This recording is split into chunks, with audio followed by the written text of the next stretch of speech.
Hello, ഇന്ന് റാഗിയും ശർക്കരയും തേങ്ങാപ്പാലും ചേർത്തുള്ള നല്ല അടിപൊളി ഒരു അപ്പമാണ് ഉണ്ടാക്കുന്നത്. ഇത് മുതിർന്നവർക്കും കുട്ടികൾക്കും ഒരുപോലെ ഇഷ്ടപ്പെടുന്ന ഒരു അപ്പമാണ്. ഹെൽത്തിയും കൂടിയാണ്.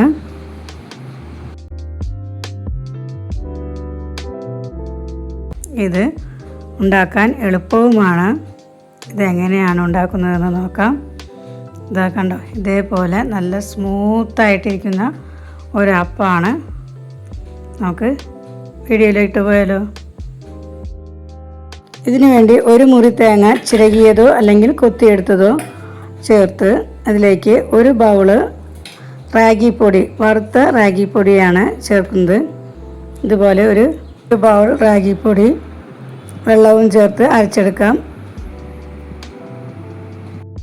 അരച്ചെടുക്കുന്ന സമയത്ത് അതിലേക്ക് 2 ഏലക്കായ കൂടി ചേർത്ത് അരച്ചെടുക്കണം. എന്നിട്ടത് അരിപ്പയിൽ അരിച്ചെടുക്കാം. അരിപ്പയിൽ അരിച്ചതിന് ശേഷം ഇതൊന്ന് നേർത്ത തുണിയിലിട്ട് അരിച്ചെടുക്കണം. ഒട്ടും തരിയൊന്നും പാടില്ല. ഇനി അത് അടുപ്പിൽ വെച്ച് ഒരു അടികട്ടിയുള്ള പാത്രത്തിൽ വെച്ച് നന്നായി ഒന്ന് ഇളക്കി വറ്റിക്കണം. വറ്റി വരുമ്പോൾ ഇതിലേക്ക് 250 ഗ്രാം ശർക്കര അല്പം വെള്ളം ഒഴിച്ച് ഉരുക്കി അരിച്ചു വെച്ചത് ഇതിലേക്ക് ചേർക്കാം. ഇത് ചേർത്തതിന് ശേഷം കൈയെടുക്കാതെ തന്നെ നന്നായി ഒന്ന് ഇളക്കി വറ്റിച്ചെടുക്കണം.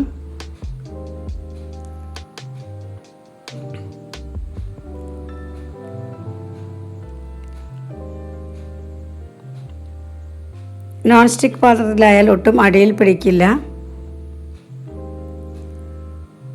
ഇത് നന്നായി ഇളക്കി യോജിപ്പിച്ച് വറ്റിക്കുന്നത് വരെ നമുക്കൊന്ന് വറ്റിച്ചെടുക്കാം.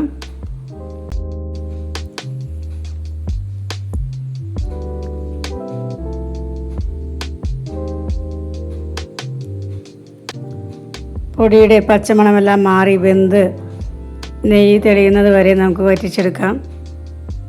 ഇതിലേക്ക് നമ്മൾ 3 സ്പൂൺ നെയ്യാണ് ചേർക്കുന്നത്. ഇങ്ങനെ ഈ പാകത്തിലാകുമ്പോൾ ഇതിലേക്ക് 1 സ്പൂൺ നെയ്യ് ചേർക്കാം.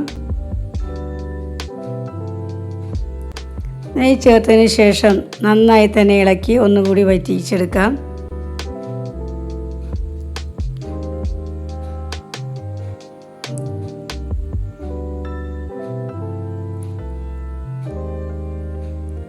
അല്പസമയം കഴിയുമ്പോൾ വീണ്ടും 1 സ്പൂൺ നെയ്യ് ഇതിലേക്ക് ചേർക്കാം.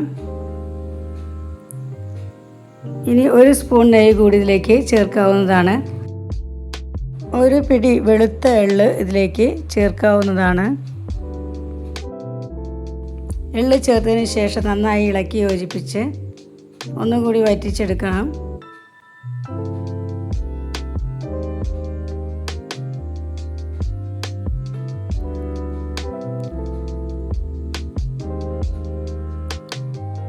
ഇനി ഇതിലേക്ക് പൊടിച്ച കപ്പലണ്ടിപ്പൊടിയും കാഷ്യൂനട്ടും ചേർക്കാം. ചേർത്തതിന് ശേഷം പാത്രത്തിൽ നിന്ന് ഇതുപോലെ വിട്ടു വരുന്നത് വരെ ഒന്ന് ഇളക്കി വറ്റിച്ചെടുക്കണം.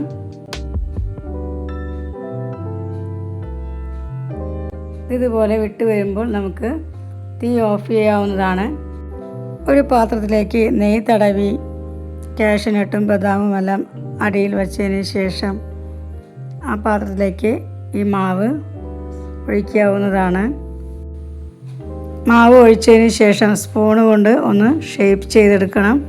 എന്നിട്ട് അതിന് മുകളിൽ കപ്പലണ്ടിപ്പൊടിയും വെളുത്ത എള്ളും എല്ലാം കൂടി ഒന്ന് ഇട്ട് കൊടുക്കാവുന്നതാണ്. ഇതിന് ശേഷം 2 മണിക്കൂറിന് ശേഷം ഇത് നമുക്കൊരു പ്ലേറ്റിലേക്കിട്ട് ഇഷ്ടമുള്ള ഷേപ്പിൽ കട്ട് ചെയ്ത് കഴിക്കാവുന്നതാണ്. ഇഷ്ടപ്പെട്ടെങ്കിൽ ലൈക്ക് ചെയ്യണേ, സബ്സ്ക്രൈബ് ചെയ്യണേ. Thank you friends.